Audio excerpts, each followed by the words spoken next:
Bueno, ¿qué tal? Buenas tardes para todos y todas.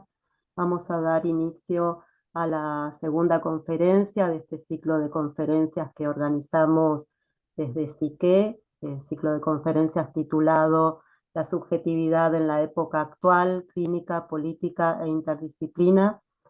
Tenemos hoy en esta segunda conferencia el enorme placer de contar con Dora Barrancos. Dora nos va a hablar sobre subjetividades epocales de las feministas inaugurales a las protagonistas de la segunda ola. La voy a presentar a Dora. Voy a intentar, porque su currículum es enorme, así que voy a intentar presentarla. Dora Barrancos es licenciada en Sociología por la Universidad de Buenos Aires, máster en Educación por la Universidad Federal de Minas Gerais, Brasil, doctora en Historia por la Universidad de Campinas en Brasil, profesora consulta de la UBA, investigadora principal del CONICET, fue directora del CONICET entre los años 2010 y 2019, ha recibido numerosas distinciones, menciono algunas de ellas: reconocimiento internacional, Ciencia y Mujeres, 12 nombres para cambiar el mundo, del Centro Nacional de Investigación sobre Evolución Humana en España, el Premio Excelencia Académica de la UBA, Premio CONEX, Humanidades, Estudios de Género, el Premio Latinoamericano Claxo, el doctorado honoris causa de diversas universidades nacionales. Es autora de numerosos libros, y menciono solo algunos: Inclusión, Exclusión, Historia con Mujeres, Devenir Feminista, y su último libro, Los Feminismos en América Latina. E insisto que es un breve recorte del enorme currículum que tiene Dora, así que bueno, muchísimas gracias, Dora, por estar hoy con nosotras. Bueno, muchísimas gracias, Karina, al Mundo Psique, que tuvo la cariñosa idea de invitarme a esta conferencia. Eh, Quiero decirles que más o menos vamos a funcionar de esta manera. Yo hablaré unos 45, 50 minutos por ahí. Me gusta mucho la conversación, pero me gusta mucho más el diálogo. Digo, en todo caso, una conversación supone un diálogo, pero en este caso me refería al tono monológico, ¿no?, que podemos usar. Eh, la verdad es que tal como está impregnado el sentido del curso sobre subjetividades, yo creo que es la dimensión más difícil, la más compleja, la más articulada en muchísimos sentidos y la que demanda una enorme pluralidad, yo diría, de conocimiento y sobre todo de especializaciones. Eh, Porque efectivamente es completamente complejo, arduo, hincarle el diente al problema de la subjetividad. Yo he tomado para comunicarles a ustedes algunos aspectos que conciernen a la condición de la subjetividad de las primeras feministas, ¿eh? De las primeras organizaciones, inclusive feministas, a mediados del siglo XIX, haciendo un recorte de lo que podrían ser las subjetividades transversales a esas circunstantes mujeres de aquel momento histórico, y hacer una comparación con el movimiento extraordinario de las subjetividades femeninas, dichas feministas, de la década de 1960 un poco para acá. El significado de esa polaridad temporal tiene que ver con lo que me gustaría que quede subrayado.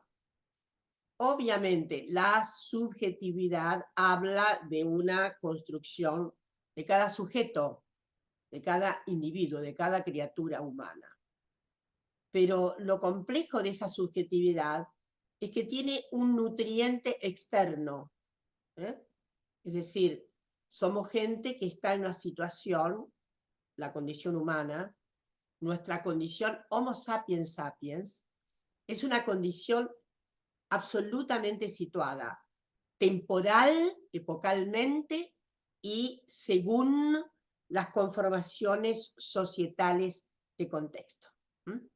O sea, sí, tenemos subjetividades, cada quien, pero la argumentación subjetiva que tiene, como ustedes saben, dos aspectos, sobre todo, un aspecto absolutamente inconsciente y un aspecto completamente consciente, ¿no? Es decir, hay aspectos de nuestra subjetividad que no asoman así fácilmente, y hay aspectos de nuestra subjetividad que se transforman en una posibilidad de asimilación, de visibilidad e inclusive de reacción a las otredades, las que están cerca y las que están lejos, porque tenemos fórmulas de comunicación que pueden llegar a otredades que no son de copresencia, obviamente. Sin ir más lejos, estamos usando ahora una plataforma, no estamos en copresencia. Y luego están, obviamente, las fórmulas habituales de copresencia que han sido de enorme significado para la construcción de la subjetividad. Yo creo que ustedes, que son del mundo psíquico, saben muy bien que somos sujetos, paradójicamente, todos sociales. Somos sujetos. La individualidad es apenas un recorte de la malla societal. Cuando nos miramos en un espejo, en realidad nos miramos más que nosotros mismos. El espejo nos dice qué piensan otros de nosotros, de nosotras. Eso ha sido muy analizado. Es decir, hay una escuela muy importante para mí que era un poco debatía, no es que debatiera con el psicoanálisis, pero es la escuela de George Mead, el yo, el mí y el otro generalizado. El otro generalizado, que es una especie, puede ser una parte, una apreciación, perdón, o un concepto que corresponda al super yo. El super yo es un elemento fundamental de nuestra subjetividad, claro que sí, ¿no es cierto? Porque nuestra subjetividad tiene, en gran medida, tiene una fragua acerca de lo que debemos y lo que no debemos, lo que debemos hacer y lo que no debemos hacer, lo que corresponde y lo que no corresponde. Por supuesto, muchas veces en un plan, yo no diría metafísico, absolutamente existencial de duda, cuando ese plano es consciente. Pero en fin, para George Mead, el concepto de el otro generalizado, bueno, hoy podríamos quitarle la extrema condición de sujeto masculino, el otro generalizado, ¿no? Podríamos llamar la otredad generalizada, es la que está constantemente presente aún en los actos solipsistas. Insisto en el espejo. El espejo parece el acto más solipsista. Parece que nuestro yo se encuentra ahí con un mí que está ahí. Pero ni el yo ni es el mí. Es algo así como una condensación de las manifestaciones de las otredades que nos hablan en el espejo. Es un poco complejo esto, pero yo sé que ustedes lo han abordado.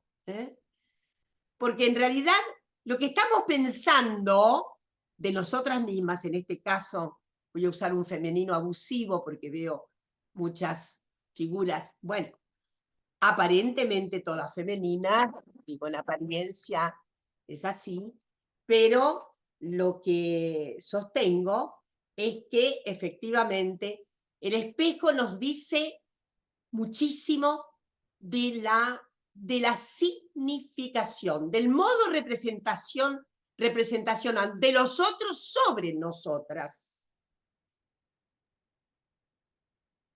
O sea que ya ven qué compleja que es la subjetividad, porque la subjetividad tiene, voy a mejorar la camarita, tiene obviamente una nutriente que es efectivamente el contexto situacional. Contexto complejo que va desde todos los órdenes societales, familiares, y luego se hacen extensivos a todas las fórmulas de interacción humana. Entonces, sobre esto es lo que yo quiero que pensemos en estos retablos que voy a dar acerca de cómo podemos comprender la subjetividad de las primeras feministas y cómo podemos comprender o interpretar las subjetividades pensando en algo abstracto, bastante abstracto, imaginando una suerte de, ¿cómo decirlos?, de promedio de significación sobre esas otredades, de esas mujeres de los años 60 y 70. Y vamos por las pioneras feministas. En primer lugar, quiero decirles que las pioneras feministas están marcadas por el contexto de imposibilidad emancipatoria que las tenía oprimidas. La opresión patriarcal del siglo XIX es incremental respecto de la potencia sometedora del patriarcado en el siglo inmediato anterior. ¿Está claro lo que quiero decir? El siglo XIX es más constrictor, sobre todo si se tiene en cuenta la otra situación que no podemos de ninguna manera no significar, es que estamos en intersección completa. Es decir, primero no podemos hablar de la condición femenina del siglo XIX, hablamos abstractamente de la condición femenina, porque había varias condiciones femeninas. Es cierto que lo angular, el vértice de esa diferencia de las mujeres burguesas, mujeres campesinas, mujeres que eran obviamente correspondían a las antiguas clases obreras y trabajadoras que trabajaban 18 horas y que ellas mismas, en general, los obreros y trabajadores, hasta los bien entrado el siglo XIX, no habían ganado derechos. Por lo tanto, las clases sociales oprimidas, por eso que llamamos el capitalismo, y la clase dominante burguesa, que era dueña de los medios de producción, es una circunstancia de contexto que no podemos olvidar, que hace completamente diferentes las posibilidades de cada mujer. No obstante, ahí está yo diría la trama completamente errática, es decir, hablamos de policondiciones femeninas, pero al mismo tiempo podemos decir que hay algunas condiciones que las asimilan, algunas condiciones que las hacen semejantes, más allá del arco de diversidad social y cultural que tienen las mujeres en el siglo XIX.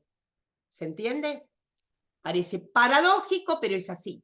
Hay una diversidad de condición femenina, como la que ocurre hoy, y siempre ha sido así. Sin embargo, hay una plasmación que le da un contenido a lo heterogéneo. ¿Homogéneo en qué? Obviamente en el aumento de la capacidad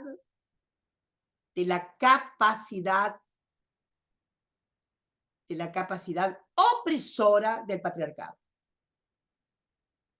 El aumento de la capacidad opresora del patriarcado. Ustedes me dirán, bueno, el patriarcado ha existido desde el Neolítico superior, ¿no? Ustedes saben que es una formación humana relativamente reciente. Estamos hablando de 5.000, 7.000 años atrás.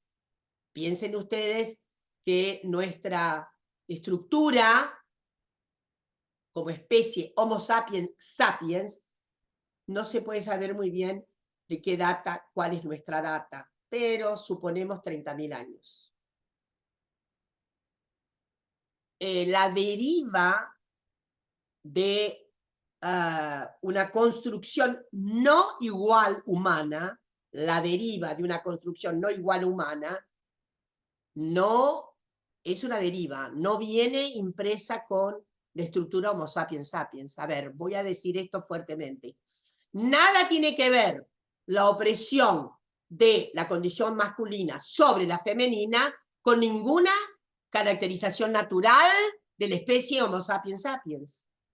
Nada tiene que ver con eso. Esa construcción de la desigualdad, primera desigualdad humana, la primera desigualdad humana es una desigualdad sexogenérica, sobre la que se dieron atribuciones de mayor y mayor aglutinación y concentración de discriminación sobre la base de esta primera desigualdad. Entonces, obviamente, ese sistema patriarcal ha sido relativamente diferente según momentos históricos, según sociedades.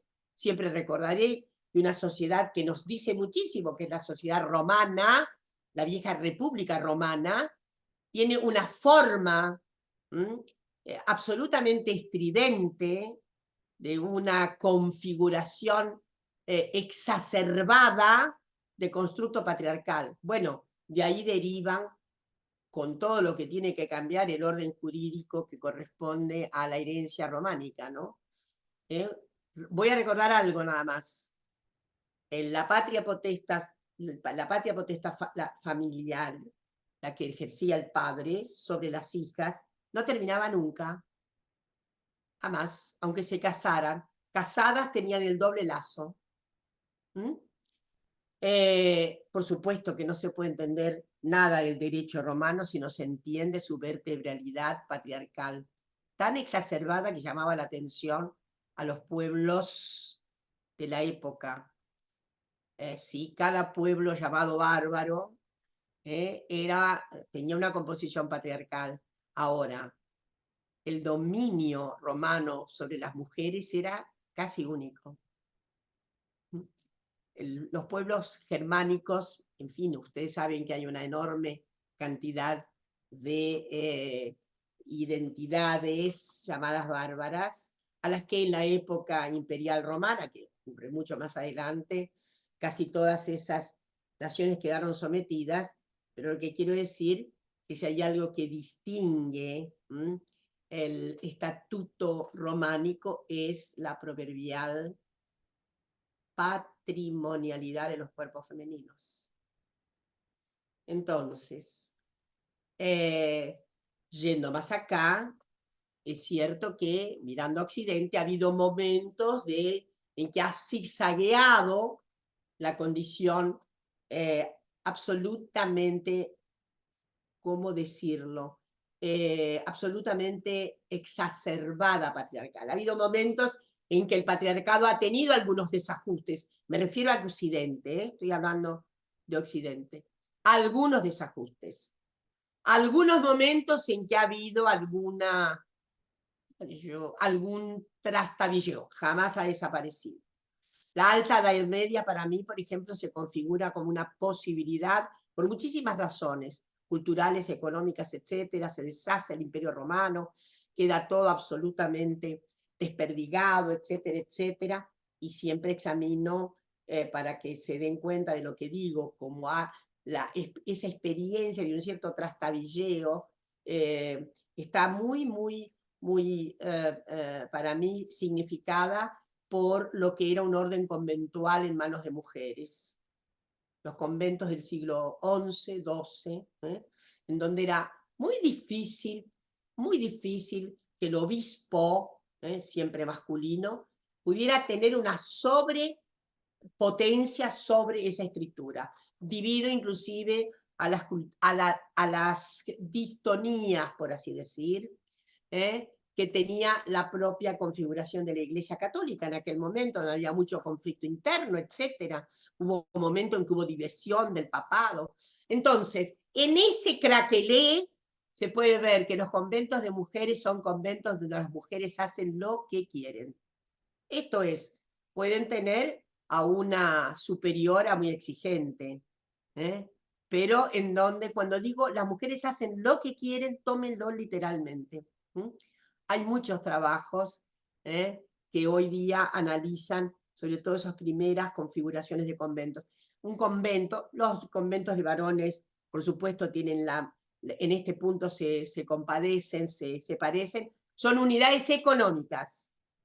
Un convento es una unidad económica extraordinaria.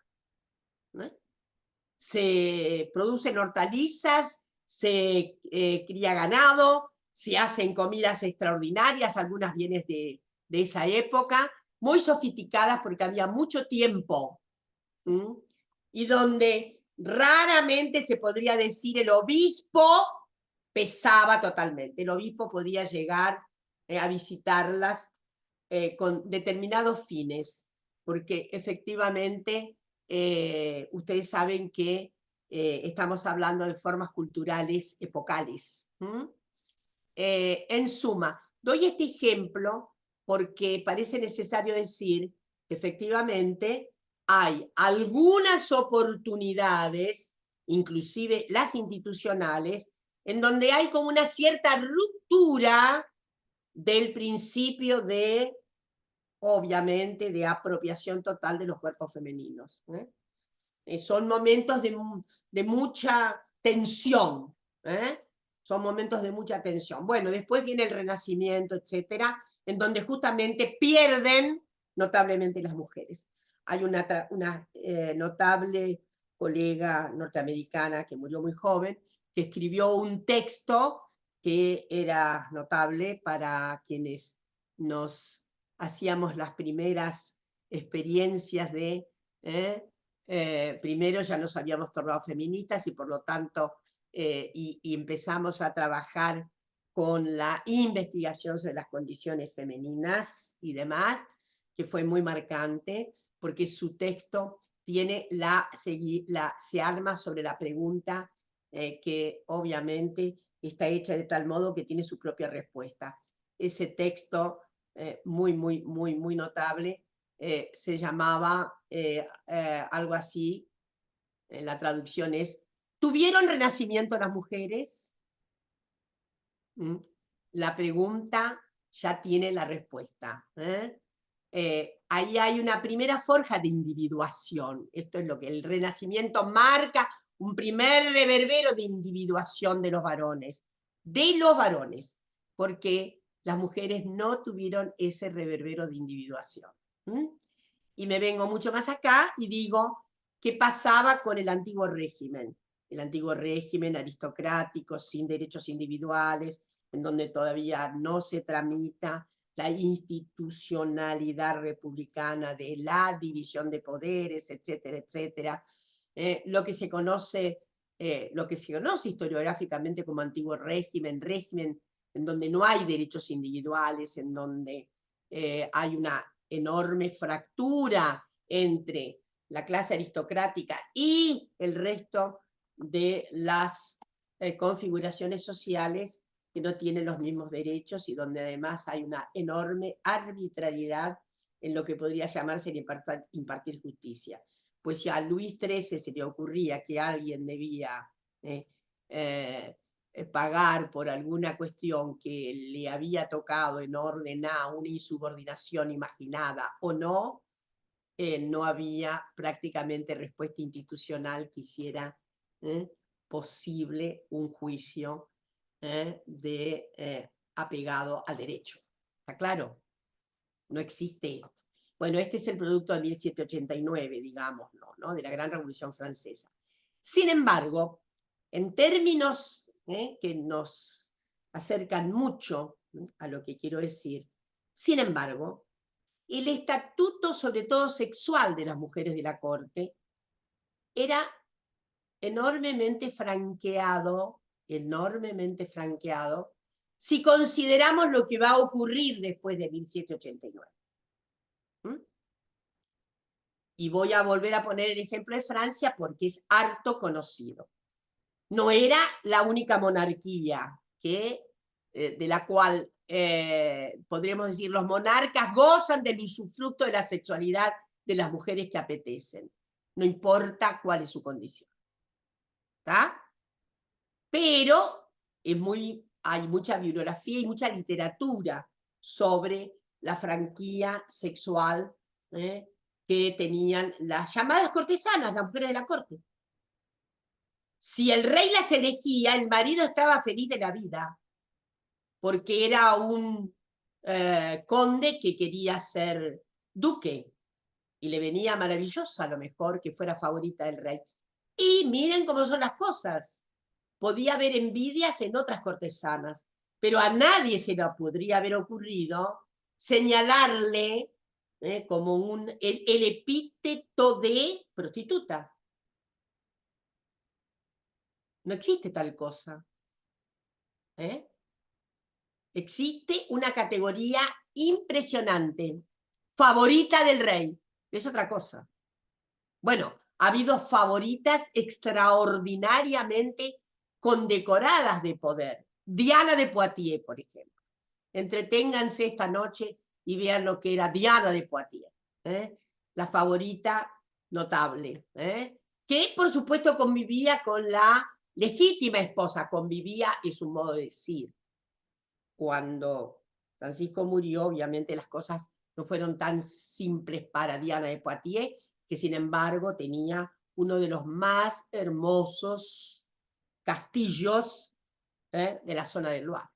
En suma, lo que quiero decir que es epocalmente, fíjense lo que quiero significar, epocalmente el contexto de significación cortesano implica una cierta franquía sexual para las mujeres cortesanas. Eso cambia totalmente después de 1789, en donde hay una completa desaparición del estatuto de consentimiento acerca de esa moral que pasó a ser disoluta. Ahí debemos entender un cambio de óptica tan grande en que las subjetividades de las mujeres que tienen la misma oportunidad del beneficio de la significación social. Me voy a referir a las burguesas, que son el equivalente el equivalente, como se pueda concebir, el equivalente en torno de poder, de significación y de beneficios económicos. Es cierto que una señora burguesa no tiene una existencia tan común como podemos pensarlo. Invito a pensar siempre que gente como una nunca podría haber sido considerada burguesa en la Inglaterra de 1804, 10, 20, 30. Ser burgués en Inglaterra era tener el dominio de los bienes de producción. Tener el dominio de los bienes de producción. Ya en el marco de Francia hubo una cierta contemplación semántica y se podía decir pequeño burgués. Por ahí a gente como una. ¿Está claro? Ser una profesional de la psicología, circunstancia que es absolutamente distópica porque no existía, hubiera sido en Francia, bueno, la calaña de una pequeña burguesa, pero nunca de una señora burguesa. A menos que ustedes hubieran tenido medios de producción propios o del marido. La significación del casamiento para las mujeres es total. Voy a recordar una manifestación narrativa de una figura que no pueden dejar de leer, Virginia Woolf. Virginia Woolf no puede dejar de leerse. Está entre las que podríamos decir, tiene los inicios de una conjetura teorética, una aproximación epistémica temprana, a inicios del siglo pasado. Virginia Woolf es pionerísima en muchísimas cosas. Inclusive es pionera en lo que sería una proto-organización de una historia de las mujeres en Inglaterra. Tanto lo hace en Un cuarto propio como en Tres Guineas. Las cuestiones que ella investigó y que fueron absolutamente rigurosas, días y días, meses y meses en la gran biblioteca, llegó a conclusiones que hoy están ponderadas como verdaderos aciertos. Ese pionerismo es extraordinario. Ya llegó a conclusiones que hoy no se pueden contestar acerca justamente del ejercicio patriarcal en esa Inglaterra. Pero además fue una escritora de novelas notables, de narrativas notables, con una postulación tópica, también notable por su pionerismo, el cambio de sexo en una vida. Orlando, no sé si han leído esa extraordinaria novela, pero el mundo sí tiene que leerla porque es maravillosa. Ustedes saben que van cambiando los siglos. No voy a espolear. En realidad, para mi gusto, es la saga extraordinaria, transhistórica, de una condición subjetiva femenina que dice, quiero ser reconocida por esta obra, por este libro que hice. Quiero que se reconozca esta actividad. Y va cambiando de sexo. Orlando es un siglo, Orlanda es otro siglo, Orlando es el otro siglo. Cuando llega al siglo XIX, en realidad, es Orlanda. Y ahí dice algo que dice muchísimo, hay una serie de circunstancias y demás en la novela, hay también, obviamente, un filme que está bien hecho, hay una película. Pero quiero detenerme solamente en esto, para que vean el significado adosado a la condición femenina como naturaleza naturanda, inexorable. El estatuto de la procreación a través, obviamente, del instituto matrimonial. Y en el siglo XIX hay la figura, en este caso Orlando, siglo XIX, en un momento determinado, en un pasaje extraordinario, dice algo tan sencillo como esta fórmula locutoria. Siglo XVII. Hay un amante. Siglo XIX. Un marido. Punto.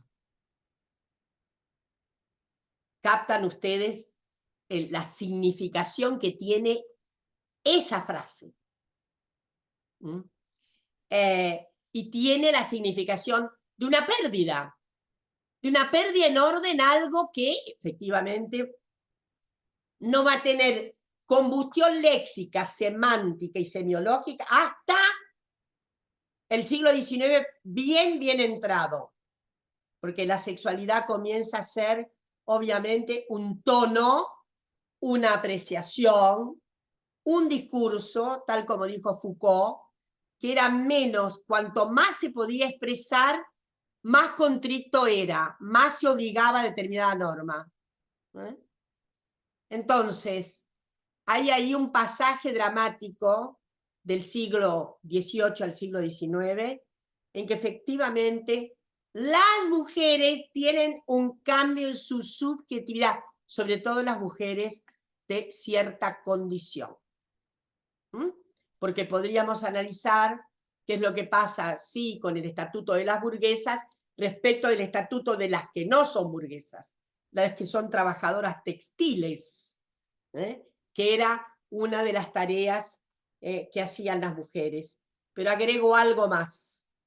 El significado de la condición femenina tiene toda la fuerza de la propia apreciación científica al uso, que va creciendo en el siglo XIX, como una obligación inmanente insisto, de la procreación y del cuidado, cuyo locus natural es el hogar.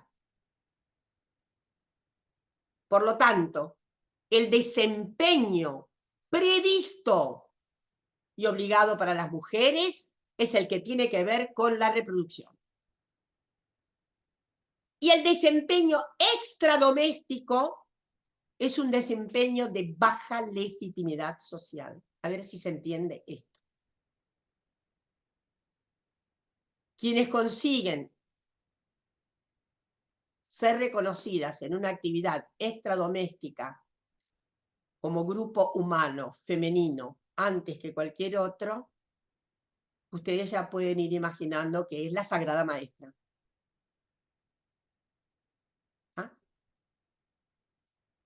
Y eso da toda la nota, una podría decir, con este contrapunto. Primero, la absoluta obligatoriedad impresa a la idea de que inclusive las mujeres están en un desarrollo cuando sobreviene la época darwiniana, Darwin-Wallace, que son los dos términos de las extraordinarias tesis acerca de la evolución humana, una revolución impresionante.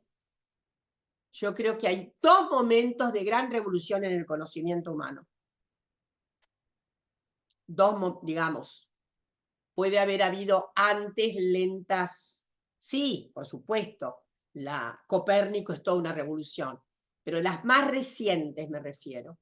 Una son las tesis acerca de la evolución, la teoría evolutiva. Y otra mucho más reciente, de mediados del siglo XX para acá, que es la revolución de la biología molecular y el descubrimiento del ADN,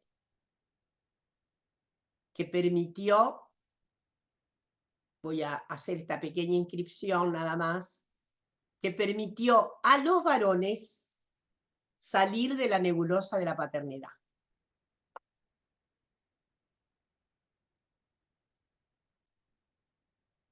Salir de la nebulosa de la paternidad. ¿Por qué?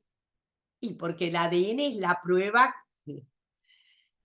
consistente y rigurosa de es el padre y no es el padre.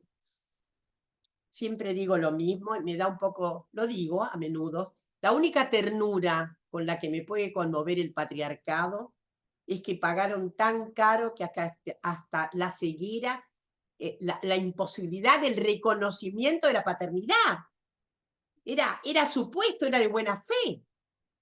En cambio, la maternidad es incontestable. Sí, podemos configurarnos circunstancias especiales en que pueda haber un fraude, pero la verdad, bueno, por eso se consistió, no quiero perderme en esos preámbulos, por eso era consistente la matrilinealidad con que todas las comunidades primitivas asociaron la identificación con un núcleo, con una tribu, con un clan, a los nuevos individuos.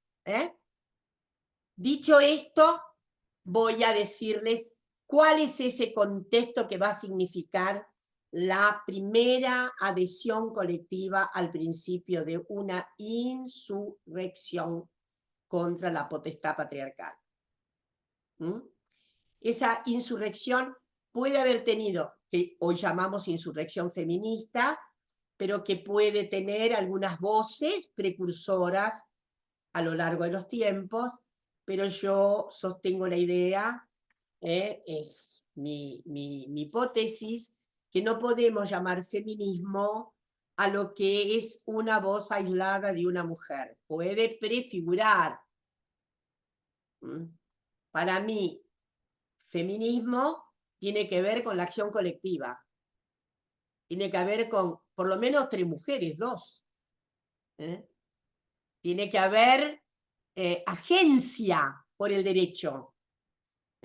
Sí, a lo largo de los tiempos tenemos Christine de Pizan, la propia Revolución Francesa tuvo algunas figuras precursoras, Olympe de Gouges va a ser extraordinaria, va a ser guillotinada, ella escribió nada menos que la Declaración de los Derechos de la Mujer y la Ciudadana, que se puede encontrar, pero como por otra parte era demasiado atrevida y además estaba muy ligada políticamente al grupo girondino de la Gironda, por supuesto que en los días del terror, digo por supuesto, porque era demasiado peligrosa, fue guillotinada.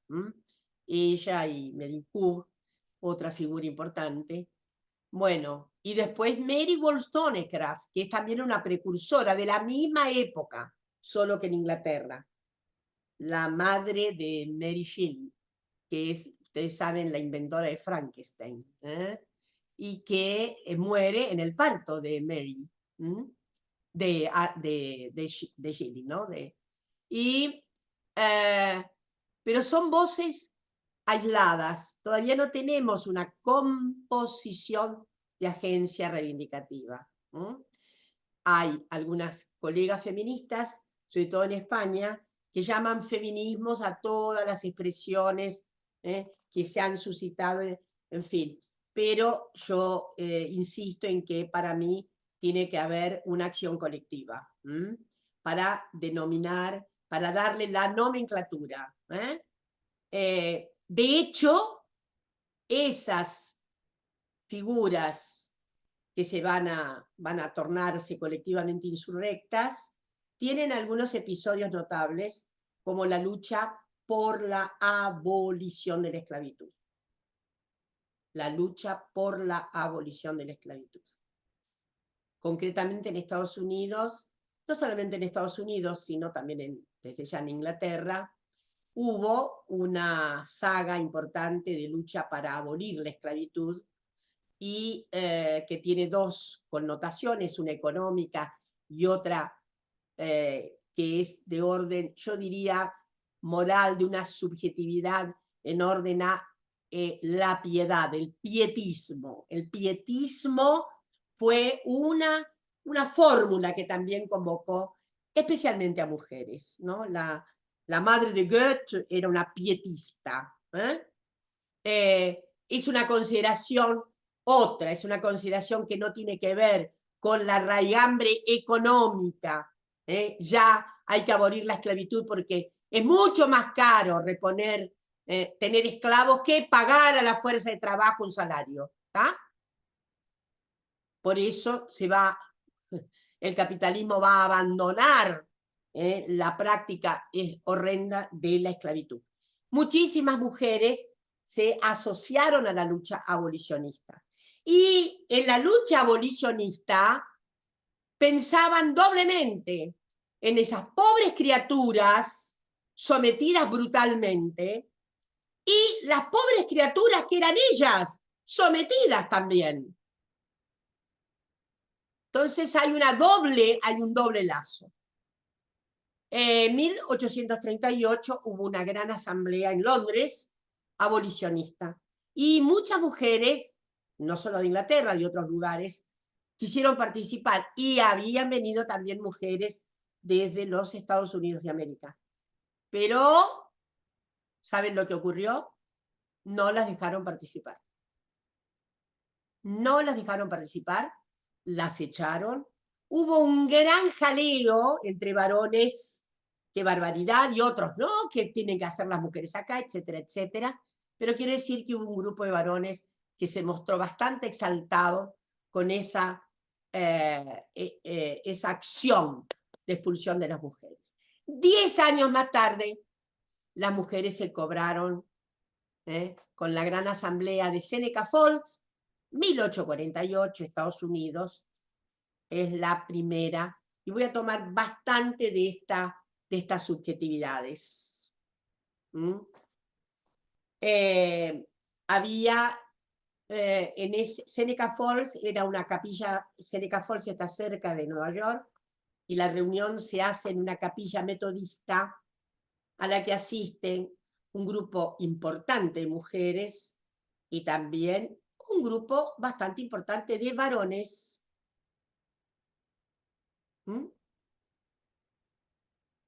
Alrededor de 30%. Había lo que podríamos llamar, de manera un poco jocosa, ¿no? Feministas. Había varones feministas acompañando de buena fe de muy buena fe, el significado que tenía el orden patriarcal, el disparate, la ilogicidad que representaba ese sometimiento patriarcal. Sí.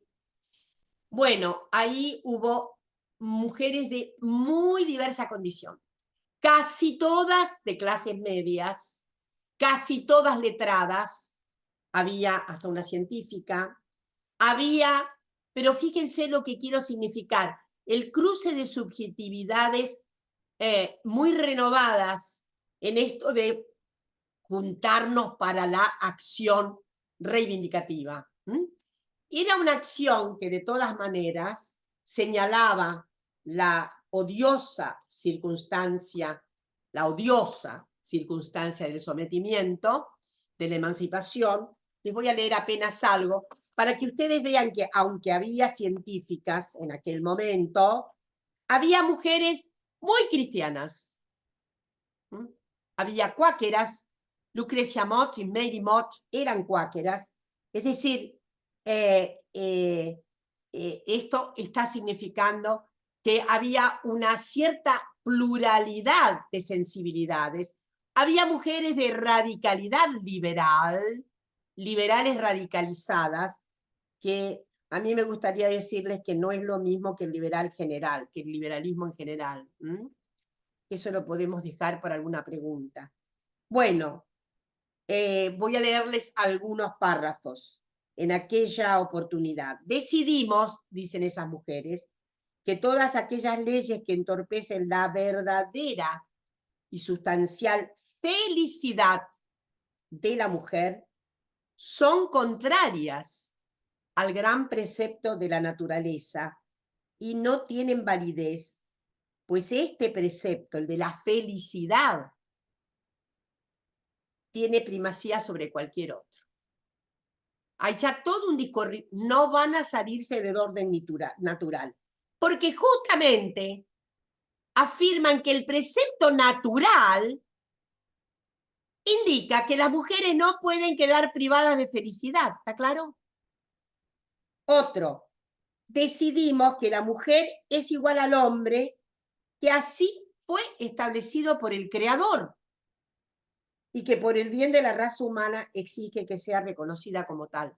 La idea de Dios, la idea del Creador, está muy presente en toda esta alegación que se puede encontrar en Internet. Se llama Declaración de Sentimientos. Véanla, Declaración de la Sensibilidad o de Sentimientos. Vale la pena. Decidimos que las mujeres de este país deben ser instruidas en las leyes vigentes, que no deben aceptar su degradación, manifestándose satisfechas con la situación o con su ignorancia, y afirmando que gozan de todos los derechos a los cuales aspiran. Decidimos que puesto que el hombre pretende ser superior intelectualmente y admite que la mujer lo es moralmente, tal era el designio, había una idea que la intelección, que la razón corría por cuenta de la demografía masculina y que las mujeres eran un manojo de naturaleza naturanda, provistas sobre todo de elementos de sensibilidad y emoción, y de muy poca razón.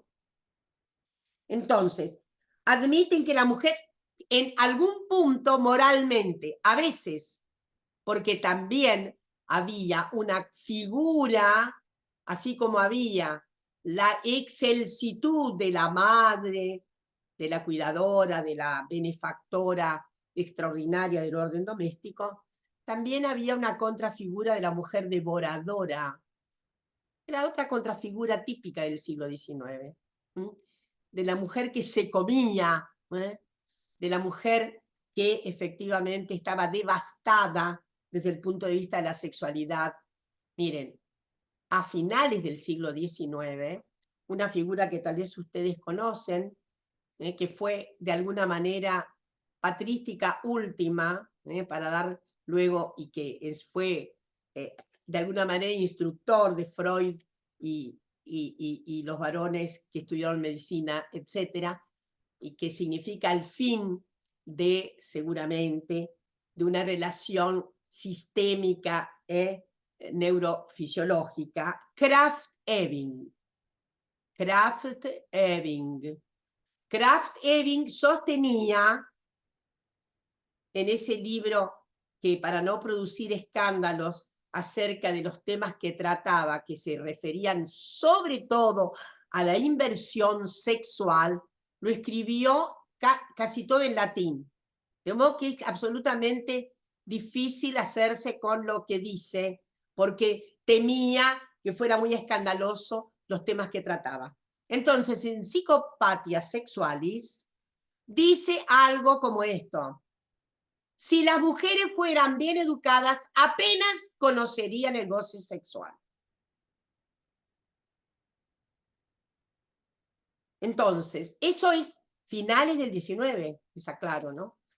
De ahí que el tono moralizante, dicen nuestras mujeres de Séneca Fall, es preeminente deber suyo animarla que hable y predique cuando tenga oportunidad en todas las reuniones religiosas.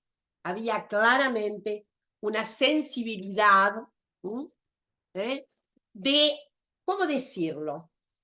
En un doble lazo de esas, lo que podría ser el promedio de esas sensibilidades, de esas subjetividades de esas mujeres de 1848, que se reúnen en Seneca Falls y que después se van a diversificar en diferentes frentes feministas. Nunca hubo una fórmula feminista. Nunca hubo una. Hubo disensos respecto de método, hubo disensos respecto de la oportunidad, por ejemplo, del voto, hubo disensos respecto de inclusive la formación académica, lo que ustedes quieran, pero nunca hubo un compacto único. De hecho, hubo especialidades, hubo feminismos solo especializados en sufragio de las mujeres, y hubo desde ya fórmulas feministas mucho más integrales en el sentido de la procura de derechos equivalentes en todos los órdenes de la vida. En suma, esas mujeres que son las suscriptoras de ese primer gran manifiesto tienen la condición de posibilidad de estar en una alfabéticamente mejor. Casi todas son letradas, avanzadas, profesoras, maestras, algunas científicas. Es cierto que en la cuenca norteamericana es notable, siempre hubo en la cuenca norteamericana una cierta franquía más, ¿cómo decirlo?, menos regresiva en materias de derechos para las mujeres. Si ustedes por ahí leen Mujercitas, se van a dar cuenta que eran chicas que podían salir hasta solas, cosa que jamás podría haber ocurrido en la misma situación de la Inglaterra victoriana. Llamaba mucho la atención la diferencia que había entre la que había sido la metrópoli y luego, bueno, ustedes ya saben, las guerras de independencia y demás. Porque seguramente en el Nuevo Mundo, en la forja del Nuevo Mundo, las vicisitudes, los cambios forzados de cultura, de organización y demás, tenían yo diría, acompañaron en un peldaño más, o en un escalón más, a las mujeres. Eso no quiere decir de ninguna manera, tal como lo dice la declaración de 1848, que fueran emancipadas, ni mucho menos. Lo que quiero decir es que por eso hay una cierta franquía. La educación superior estaba inhibida a las mujeres en el siglo XIX, ustedes saben muy bien. Con mucha dificultad se podía ir a la universidad. Las universidades acogieron más o menos a las mujeres, sobre todo en el área médica, en la segunda mitad del siglo XIX.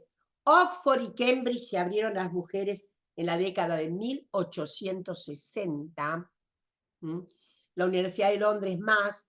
La Universidad de San Petersburgo, por ejemplo, tenía bastante habilitada el curso para medicina, pero más o menos ahí en esa época, 1870, creo que fue, encontró que las mujeres eran muy revoltosas, porque yo imagino, primero el cuadro situacional, apenas había una referencia de, apenas alguna referencia de empatía.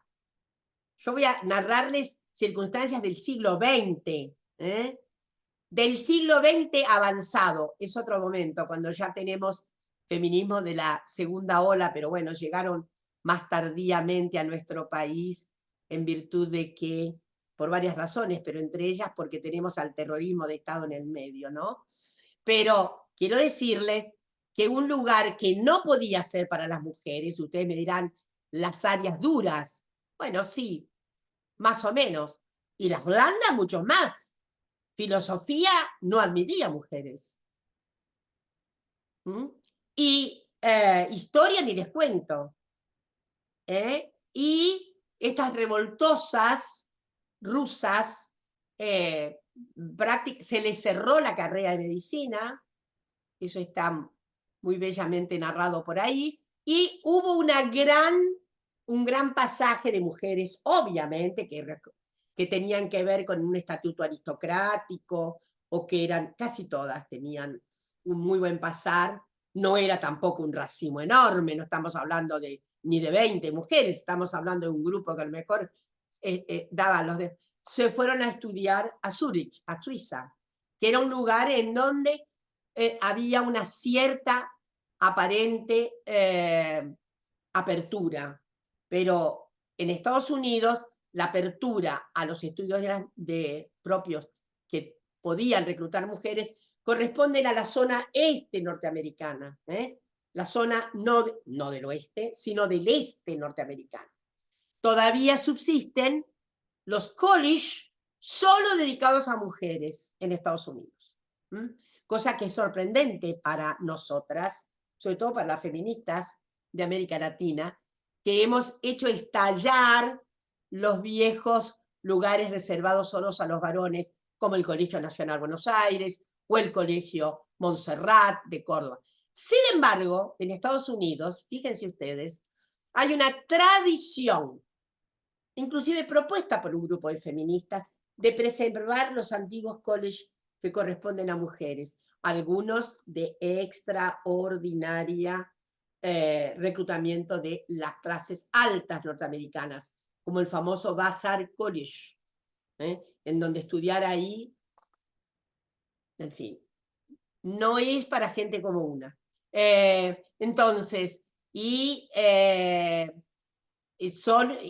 todavía, en algunos lugares, no recuerdo cuántos, pero son además lugares en general de élite, ¿tá? No son los colleges donde van sectores menos abastecidos socialmente. Voy a ir más rápido porque ahora quiero confrontar. Las subjetividades propias de la época también estaban atravesadas por un acatamiento general a las propiedades del maternaje. Nuestras primeras feministas no renunciaron de ninguna manera a la propedéutica del maternaje. ¿Tá? No fueron atravesadas por la idea de clausurar de ninguna manera el carácter reproductivo. Eso no lo cuestionaron. Entonces hay una subjetividad todavía que enraizaba con algunos elementos porque era parte de la época. La época era tan absolutamente opresiva, el significado dado por la ciencia. Porque el coloso patriarcal del siglo XIX tampoco se puede interpretar bien si no se tiene en cuenta lo que proviene de autorizador por parte del gran desarrollo científico de la época. No podríamos decir, la ciencia al uso fue la ciencia patriarcal. De modo que en realidad no estaba en discusión la idea de hacer inexorable el significado de la maternidad y de las atribuciones que tenía la maternidad. El maternaje es una línea que atraviesa claramente las subjetividades de aquellas primeras militantes. A finales del siglo XIX, quiero decir, hubo algunas rebeliones, pero no en materia de excomunica del significado íntimo valorativo, de un significado íntimo respecto del valor que agregaban a la sociedad por la maternidad. De hecho, las feministas, y ya estoy hablando de la extensión feminista que va a tener inicios del siglo XX, que va a llegar a América Latina, etcétera, etcétera. Ustedes saben que las feministas fueron las que solicitaron a los estados el reconocimiento del estatuto de la maternidad a través de las asignaciones familiares. Tan correspondiente era la situación del maternaje como un valor inexcusable y como también un término político para que se asistiera exactamente ese significado crucial femenino. Entonces solicitaron que el Estado reconociera el estado de maternaje con las asignaciones familiares. Hay muy buenos trabajos en este sentido y yo les voy a decir qué fue lo que ocurrió. ¿Qué fue lo que ocurrió? Sí, los estados finalmente aceptaron esto, les dieron las asignaciones familiares a los varones. En suma, eso forma parte, creo, de una Arcadia subjetiva que todavía tenía una cierta correspondencia. Desde luego hubo diásporas, pero no, miren, la idea de la contranatalidad no provino de las huestes feministas, sino de grupos sociales radicalizados de mujeres que no solamente no se sentían, no abonaban el feminismo porque creían que eran acciones de individualismo burgués femenino. Mis amigas, las anarquistas, las auténticas anarquistas, no ciertas consideraciones que andan por ahí. Las anarquistas de inicios del siglo, de fines del XIX y inicio del siglo XX, fueron las primeras que se determinaron al control racional de sus cuerpos e instigaron al uso de técnicas en la medida epocal. Yo he analizado, tengo un trabajo dedicado a la contraconcepción esgrimida por sobre todo las mujeres del anarquismo, y cómo se inventaron hasta técnicas anticonceptivas que, bueno, no viene al caso. Antes que las feministas de la socialdemocracia, por ejemplo. Voy más rápido porque ya comí mucho tiempo, y decirles que esas subjetividades que he estado tratando, aun con cambios, porque desde mediados del 19 a inicios del 20, debemos saber que hay cambios y que efectivamente hay unas articulaciones diferentes en lo que atañe al reclutamiento de las feministas. No cambió mucho en el sentido de la extracción de clases, sectores medios, sectores letrados. Casi todas las feministas de América Latina a inicios del siglo XX venían de ese sector. Ahora, ojo, ha habido también feministas afrodescendientes en el pasado, no ahora, y también feministas notables como Ayala, Prudencia Ayala, en Centroamérica, que era de origen indígena y que aprendió de manera autodidácticamente la lectoescritura y que se tornó escritor y demás. No podemos olvidarnos que no solo el feminismo ha sido un compendio de las mujeres letradas blancas de clase media, ha habido manifestaciones también de diáspora, no, bastante heterogéneas. Finalmente, obvio, es muy fácil ver cuál es el retablo de los años 60 para acá. Dramáticos cambios sociales, la coyuntura de las nuevas sensibilidades feministas se da en medio de una serie de alteraciones cuya sucinta narrativa es la resistencia civil a la guerra de Vietnam, las nuevas manifestaciones de resistencia de las poblaciones afrodescendientes norteamericanas, los movimientos revolucionarios contestatarios en el mundo anticoloniales, las revoluciones estudiantiles del mundo entero, la revolución contra el consumo que significó el hipismo, todas esas cuestiones hacen una argamasa. Bueno, como yo soy muy añeja, quiero decirles que he tenido bastante que ver con esa extraordinaria coyuntura de los años 60 y 70, en que el mundo se ponía patas para arriba, ¿no? Y que efectivamente en la Argentina las jóvenes militábamos radicalmente por un cambio total social, cuya clave estaba centrada en lo que sería la contradicción de clases en términos de desigualdad. Pero estábamos lejos de una postulación feminista. Nuestras subjetividades de aquel momento se consagraban a la idea de un orden igualitario que partía de la base de que la contradicción principal era la contradicción de clases.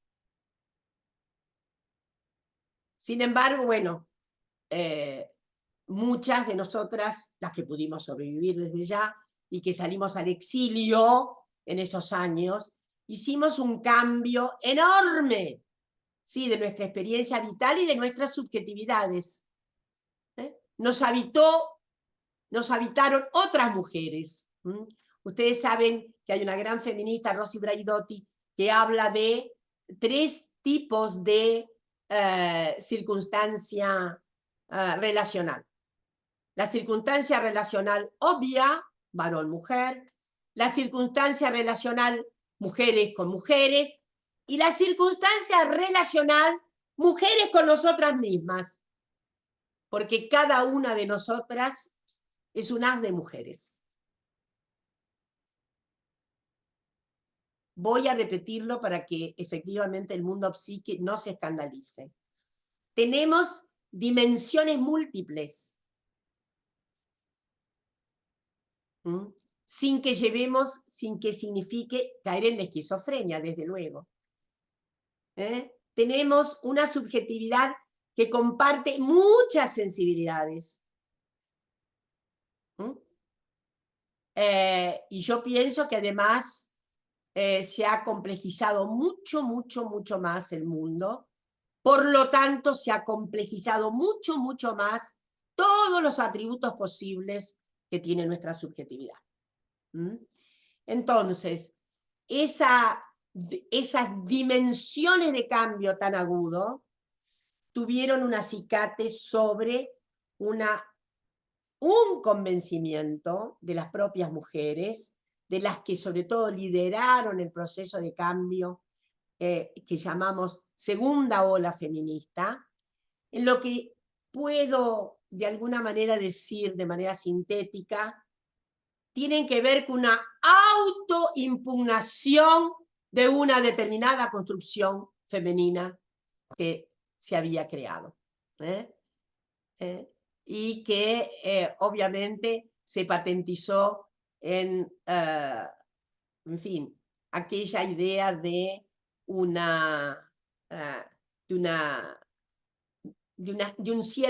construcción de un cierto mito femenino y de un adocenamiento. Se había perdido en gran medida aquella vieja radicalidad, se habían conquistado muchos derechos y por lo tanto había una especie de ¿qué? De circunstancia adocenada, de contemplación casi pacífica del orden patriarcal, por así decirlo. de expectativa, bueno, de la expectativa de criar bien a los hijos, de tener un estándar de vida interesante, y un abandono, una cierta abdicación. Una cierta abdicación ¿de qué? De la vieja insubordinación.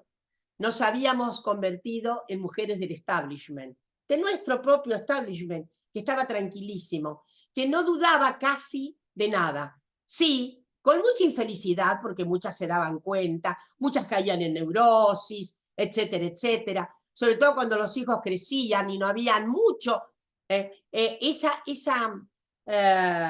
Digamos, esa circunstancia tan muy conocida, de haber llegado a una malla completamente sedificada, de augusta normalización de los estándares, de una subjetividad que no se ponía en riesgo. No se ponía en riesgo, aunque fuera infeliz.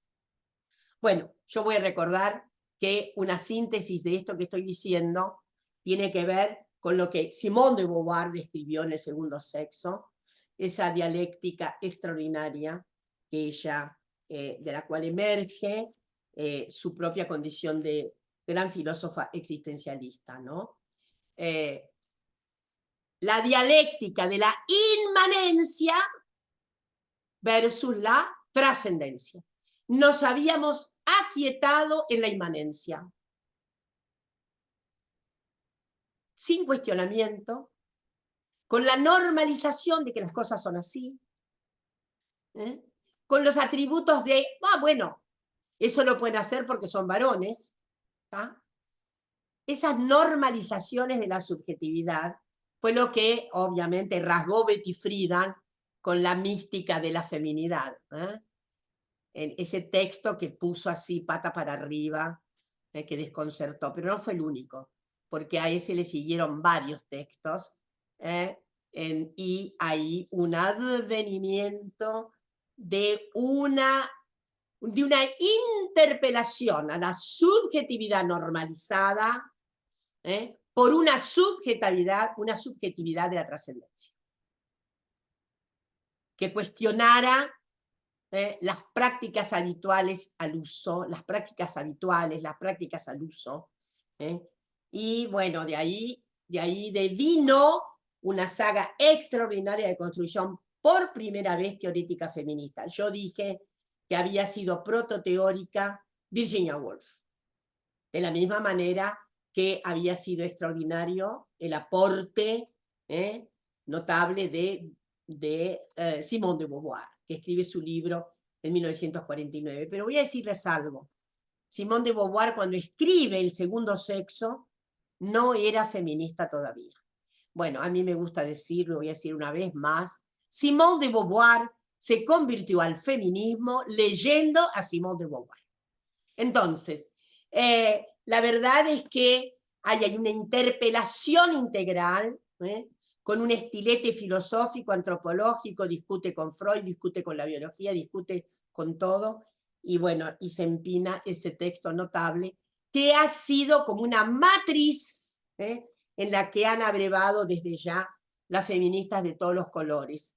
Hemos tenido entonces una subjetividad tan alterada que se ha permitido desafiar a la ciencia al uso, que era como lo más sagrado, desafiar la ciencia. Desafiar al patriarcado es una epopeya, pero desafiar al patriarcado científico es una saga extraordinaria. Y eso es lo que se impusieron.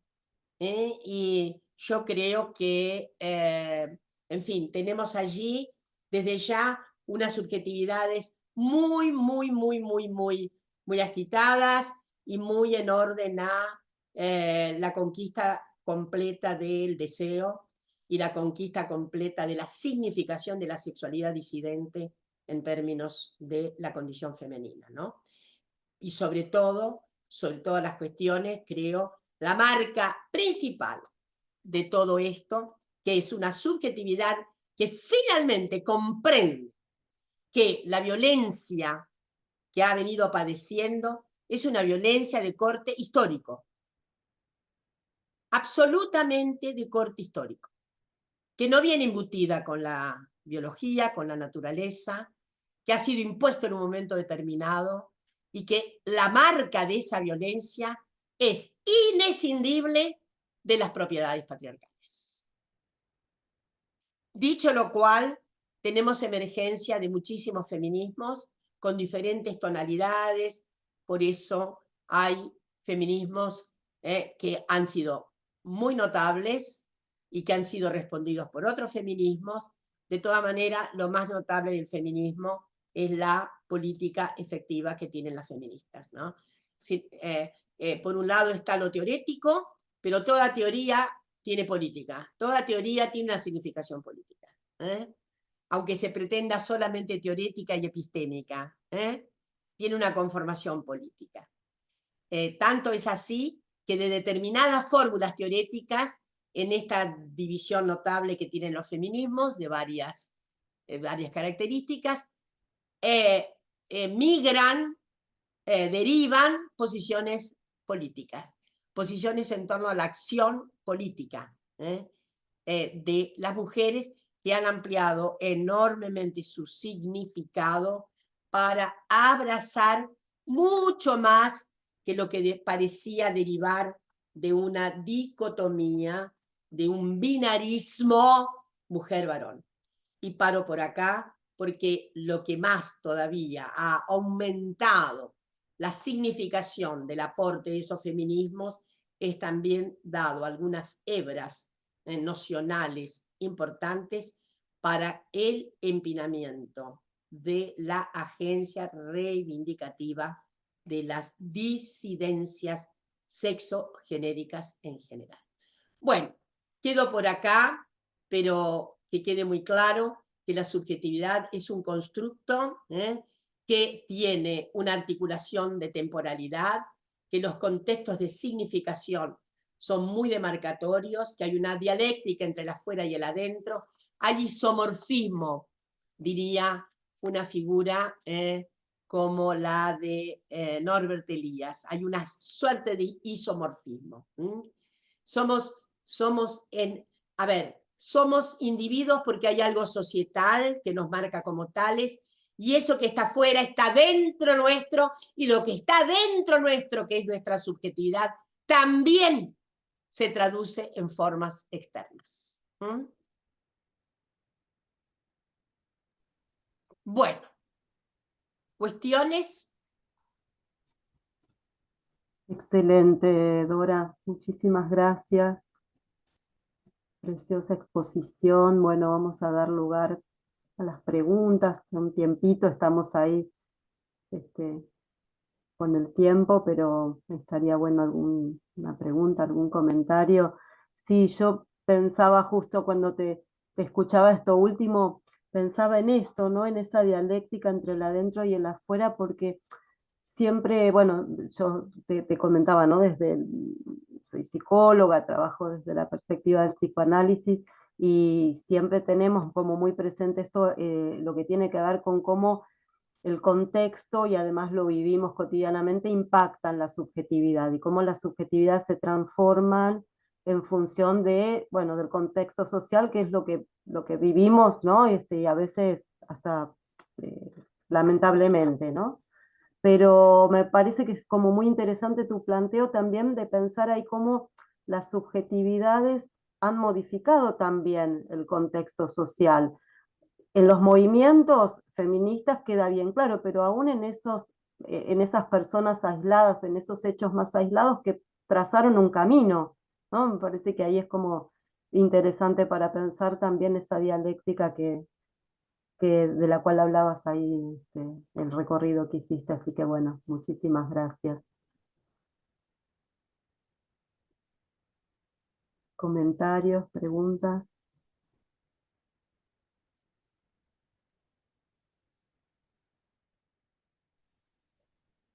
Hola, buenas noches.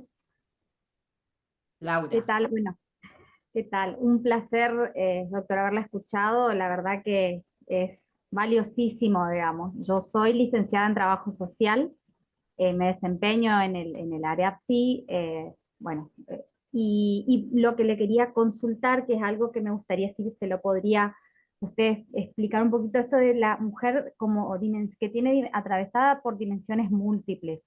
Hablaba con otras, con una misma, con una otra edad, si eso lo podría comentar nuevamente. Gracias. Sí, gracias, Laura.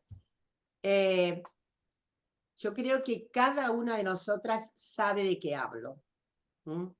En el sentido de que no es difícil haber una suerte, inclusive leve de autoinspección, no necesitamos una... en general lo que digo es aplicable a todos los seres humanos, ¿no? Las dimensiones múltiples de los seres humanos. Pero voy de alguna manera, a acotarla a esta configuración dicha femenina, ¿eh? En donde la pluridimensionalidad, Deleuze habla maravillosamente de la pluridimensionalidad, de las racionalidades múltiples que nos habitan. Y algunas inclusive medio en contradicción, a ver cómo decirlo. Porque a veces hay racionalidades que están en contradicción, o que responden a soportes, a fraguas un poco diferentes, y que sin embargo, a ver, quiero decir, cuando hacemos una exploración de carácter científica, es decir, cuando trabajamos con una investigación, ¿no? Nos comportamos como manda el figurín canónico de cómo se hace una investigación. Ahora bien, pero es probable, como ocurre muchas veces, es que hay otra dimensión nuestra que es religiosa, pero no las cruzamos. No vamos a dar explicación a menos que estemos sujetos a una ideología en donde todo esto sea inexorablemente único, haya una identificación. Pero, digamos, estoy en el caso bastante común, el más común tal vez, en que nos aplicamos como científicas a una regla para ver cómo se hace investigación, etcétera, etcétera. Y mantenemos a raya la posibilidad de que haya una intersección de tipo dogmática religiosa, por ejemplo. Pero eso no quiere decir que dejemos de pensar en Dios. Hay una habitación que tenemos que está reservada, qué sé yo, al crédito y la trascendencia. ¿Se entiende? Y que cohabita.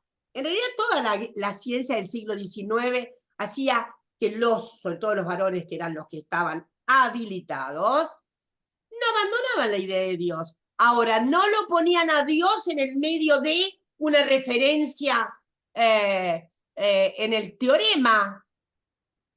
Sin embargo, se puede terminar, pienso, en un teorema y decir gracias a Dios que lo pude resolver. ¿Está claro?